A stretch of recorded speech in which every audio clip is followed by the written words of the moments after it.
The mastodon nobles offered troops, but Sailo declined their help. He focused on getting the developers to retreat. Penitent asked, what if someone wanted to destroy humanity?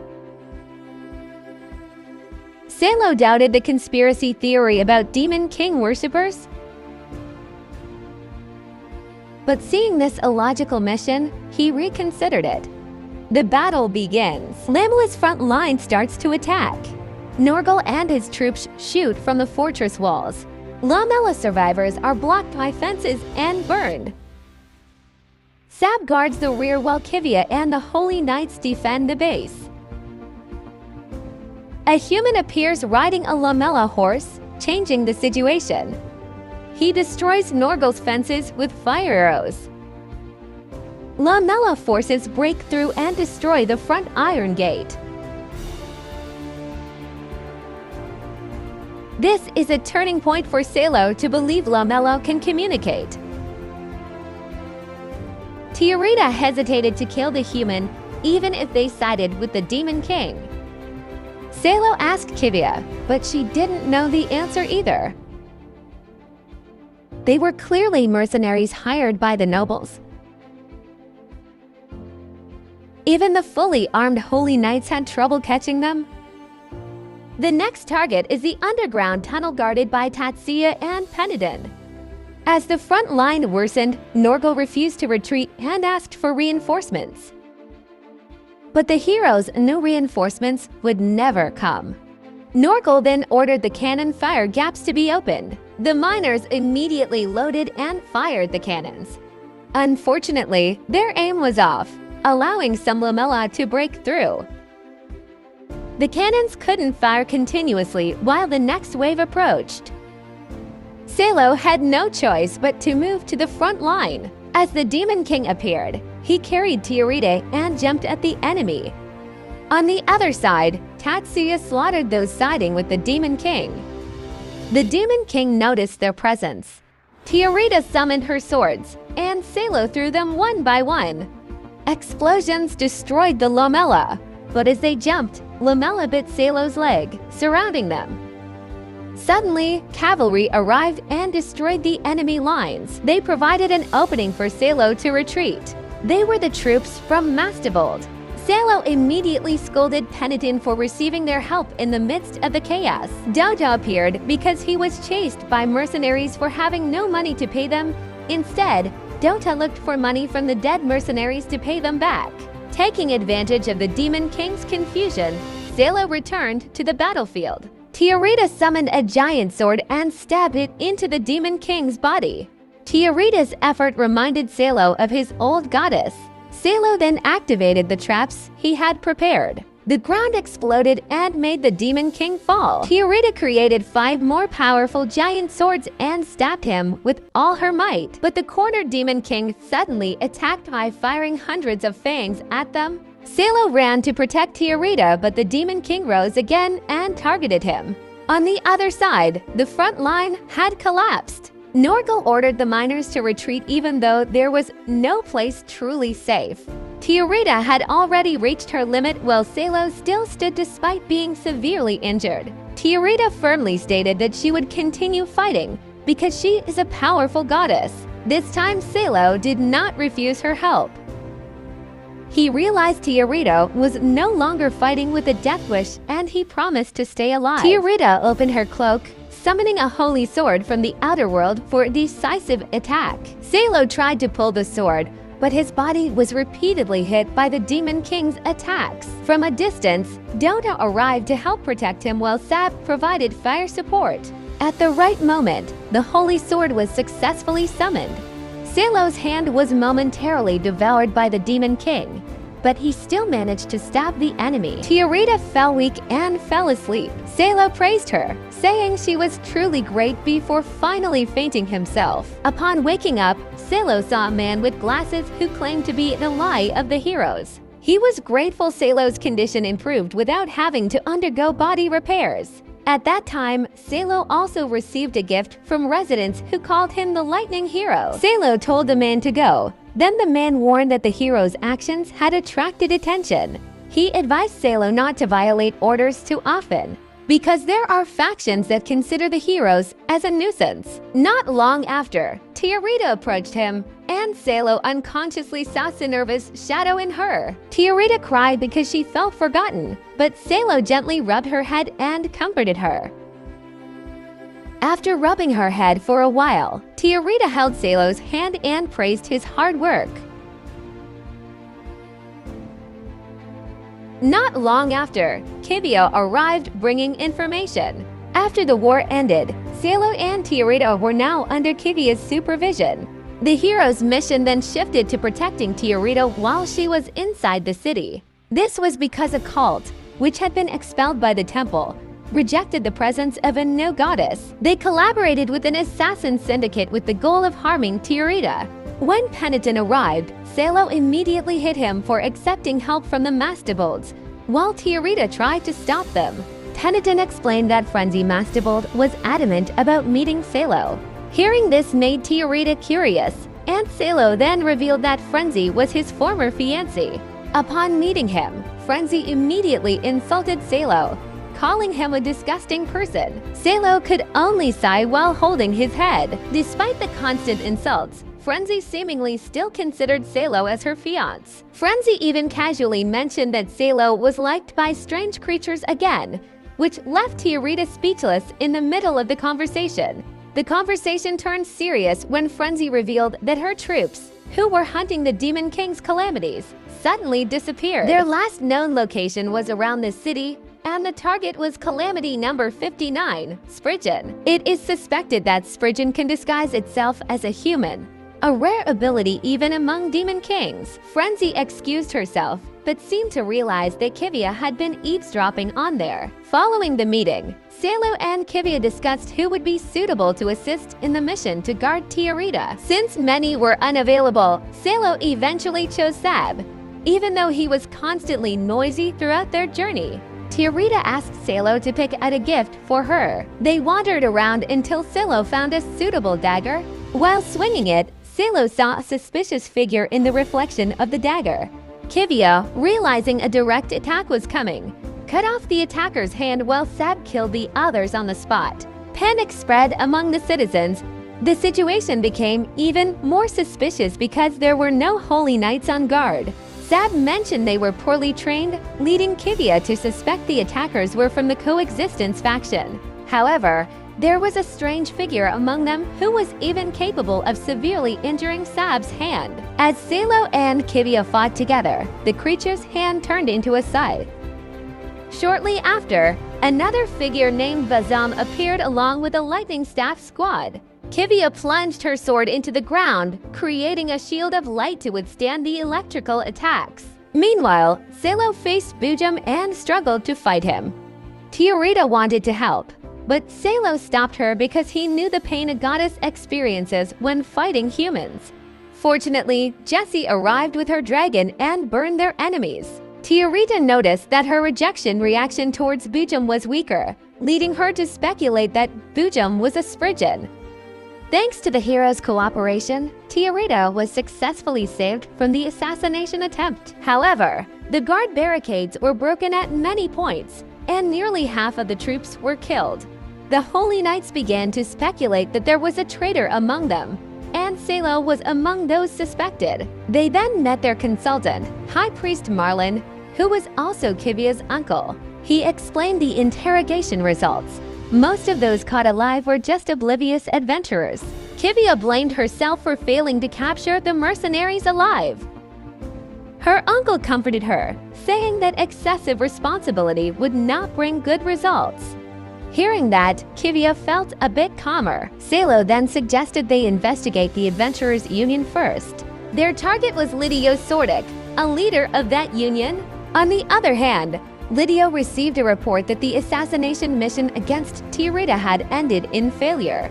The assassin Senti complained about Bujum, who was considered too amateur, and requested additional payment if they were to continue working together. Lidio then mediated between them. He increased the payment and reminded them that retreating meant receiving no reward. The next morning, Sailo approached Doto and Jess, who were eating. He invited Doda to join, but Doda initially refused because he felt something was wrong. Jess was willing to help, but Sailo needed Doda's stealth abilities, so Doda was eventually forced to come along. Kivia disguised herself as a noblewoman. Sailo praised her appearance, saying it suited her perfectly, even making Kivia blush. They then devised a plan to approach the Union. Doda suggested that Kivia play the role of a nobleman's wife and Sailo as her lover who wanted to collaborate to kill her husband. In the past, Doda was tried for escaping prison and stealing a dragon. He claimed to help a trapped 10-year-old prince escape. But the judge didn't believe him as the prince was never imprisoned. Doda insisted something was wrong with the king, but he was sentenced to become a hero instead. Back to the present, Kivia says she joined the army thanks to her uncle's support. She didn't want to live off donations like her priest parents and chose her own path. After scouting the Union, Doda reports the place is on high alert. There are about 20 guards and children being trained as assassins. They raise orphans to become strong and loyal soldiers. Doda's task is to kidnap their leader while Sailo and Kivia infiltrate. Meanwhile, Lidio is already aware of Sailo and Kivia's presence. Their request raises the receptionist's suspicion, but Frenzy steps in and plays along as an adventurer taking on their mission. She even lets them use a private room upstairs. As usual, Frenzy calls Sailo pathetic and stupid, but Sailo is used to his rude behavior. He explains that their plan is to cause a scene, and Kivia immediately agrees. When a child arrives saying the Union leader wants more details on their request, Sailo realizes a surprise attack is coming. Kivia quickly severs an attacker's arm, while Frenzy and Sailo knock the child assassins unconscious. Sailo then throws an explosive dagger, terrifying the remaining assassins. Their plan to create chaos is a total success. Hearing the commotion outside, Lidio quickly burns the evidence of his crimes. He grabs his sister's hand, planning to flee the city. Meanwhile, Frenzy and Kivia try to contain the chaos caused by Sailo's plan, but the child assassins keep trying to kill them. Frenzy and Kivia fight back, trying their best not to cause any fatal injuries. Suddenly, a group of city adventurers arrives, targeting Sailo's head. They fire lightning staves, but their accuracy is terrible. Sailo leaves them to Frenzy and Kivia to handle. In the middle of the battle, Lidio's pet troll appears. As things get desperate, Sailo senses Tiarita's presence. He was distracted for a moment trying to protect her, but now he no longer refuses the goddess's help. On the other side, Lidio tries to escape through a shortcut. Amidst the chaotic city, Norgal is still acting like a king. Tatsuya stays by his side, protecting Norgal from arrows and taking down enemies. Jess also shows off her impressive close combat skills. Meanwhile, Sailo asks Tiarita to work together. He combines their powers and throws his sword to create a massive explosion. He doesn't reject Tiarita. He even praises her and pats the goddess's head without hesitation. Seeing the troll destroyed, the adventurers choose to surrender as Norgal arrives. In the fleeing crowd, Lydia gets separated from her brother, only for Doda to appear and threaten her to follow him. Bujum watches the chaos unfold. Shinji arrives with his comrades, but Bujum suddenly receives an order to eliminate Lidio and cut all ties with him. Bujum then asks Shinji and his team to cooperate.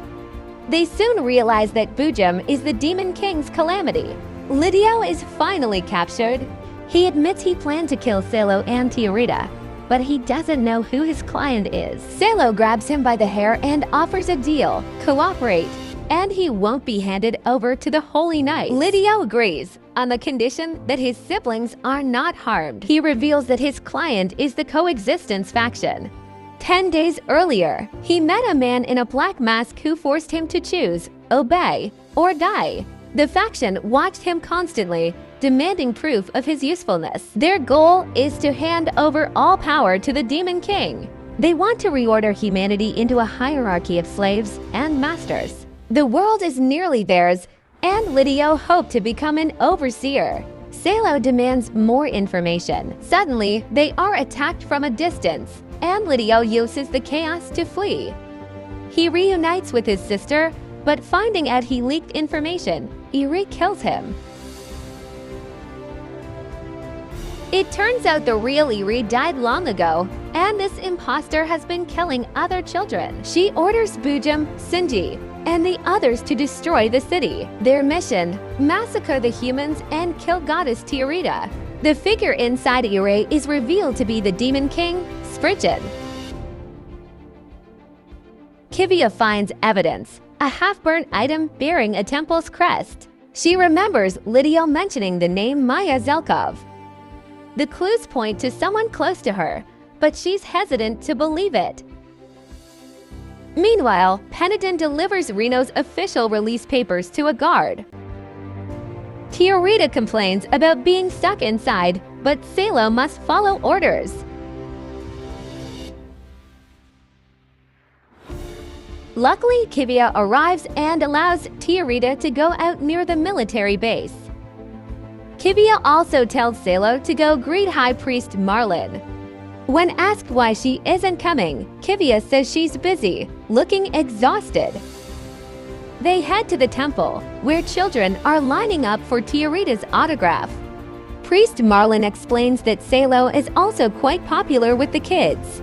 This is thanks to his heroics at the Student Fortress and Sadrik region. Marlin expresses concern for Kivia, who often risks her life for honor. He even admits he sees Kivia as his own daughter. But before they can continue, the city bells ring an enemy attack. At the same time, Kivia visits the library to find secret documents. There, she runs into Peniden, who shouldn't have access to that area. Meanwhile, Rhino is freed from prison thanks to Peniden's forged documents. He is now assigned to the artillery unit of the convict hero group. They begin discussing the mission to rescue the harbor district. The Lamella have seized a coral tower, the city's main defense line. Both Sailo and Rhino sense something is off. They suspect the Lamella's silence at the tower is actually a trap. The enemy could destroy the harbor city at any moment. Peniden then approaches Kivia, asking for permission to deploy the dragon. Pressure builds from the Will faction to secure their assets. Kivia finally gives the order and deploys her troops to help. Only 4 people are able to advance toward the tower. Upon arrival, they are immediately surrounded by the Lamella. Despite the odds, they push forward, crushing the enemy. From afar, Dauta spots a sealed warehouse that might have survivors. Reno fires his holy sealed weapon, wiping out dozens of Lamella in one shot. Soon, more Lamella appear, attacking with lightning staves. Rhino activates a protective shield and wipes them out, despite damaging nearby roof. In the underground tunnels, the Holy Knights are defeated by Bujum. Realizing the danger, Priest Marlin deploys a joint force of Will and the military. Kivia is impressed that he managed to unite the temple and the army. But when Marlin prays to Mayherzl, her doubts return. On the battlefield, the Holy Knights begin their counterattack. Meanwhile, Fancy and his team search for Spriggan's location. Sailo and his group work on clearing the Lamella near the warehouse. The citizens are hesitant to help, but mention of Tiarita's name opens doors. Just as Lamella reinforcements arrive, Jace and his dragon burn the enemies down. However, mercenary artillery targeting Jace begins firing from a distance. He manages to dodge every attack. But Sailo still needs to deal with the primary threat. He orders Rhino and Tatsuya to protect the citizens. Rajit arrives to report the situation and awaits Kivia's orders. Instead, Kivia hands command to the captains so she can handle other matters.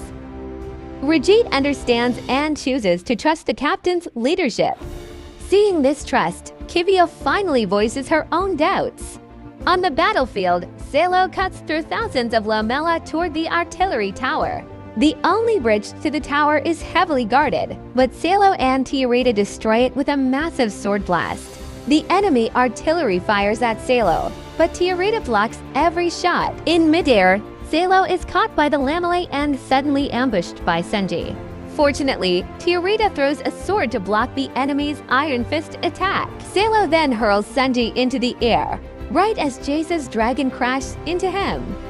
With the artillery distracted, Jace Rhino fires from a distance. The unstoppable shots successfully wipe out the enemy's artillery. Elsewhere, Kivia asks Frenzy to help investigate Priest Marlin. Frenzy agrees, aiming to help Sailo while making the Holy Knights indebted to him. The situation grows increasingly dire. Only Sailo and Tiarita are left to face Bujum. Bujum intends to kill Tiarita for his king, revealing a leader above the Demon Kings. Meanwhile, Jace and Rhino are unable to help due to the thick blood mist and dust. Sailo throws 2 daggers, one to distract Bujum and the other to topple the tower. Seawater floods the land, causing Bujum's slime to lose its power. Despite this, Bujum continues his assault with a powerful vortex. At death's door, Sailo recalls Zenerva's words about the will to live. With one final strike, Sailo lunges forward and destroys Bujum. Finally, the battle is over. Sailo pats Tiarita's head, praising her for her hard work. On their way to the city center, they meet Iri, who is carrying her brother's body. They are unaware that Iri is Lidio's sister, now turned into a Spriggan. Sailo lets her approach, but Tiarita is suddenly attacked when she nears her. Luckily, Tiarita protects herself using the dagger Sailo gave her. From afar, Sad shoots the Spriggan while Sailo kicks it, splitting its body in two. However, the Spriggan manages to escape through the sewers. Sailo quickly checks on Tiarita and is relieved to find her unharmed. Proud of her, he decides to train her and provide better daggers. Amidst the victory, Tensi brings news confirming Kivia's suspicions. It turns out her uncle is involved with the Coexistence faction. Meanwhile, the escaped Spriggan encounters Rhino in the sewers. Rhino reveals he became a hero by choice, as atonement for killing fellow Demon Kings. He was the Demon King Puckpuka, who once took pleasure in slaying his own kind. To humans, he's a hero, but to other Demon Kings, he's a cruel executioner. Meanwhile, Bujum is revealed to be alive, having escaped by sacrificing a blood doll. Now Kivia must confront her own uncle. She notes that with his achievements, her uncle could become the High Priest. Marlin replies that if he does, he will restructure the entire temple. Kivia accuses him of wanting to turn the leaders into part of the Coexistence faction.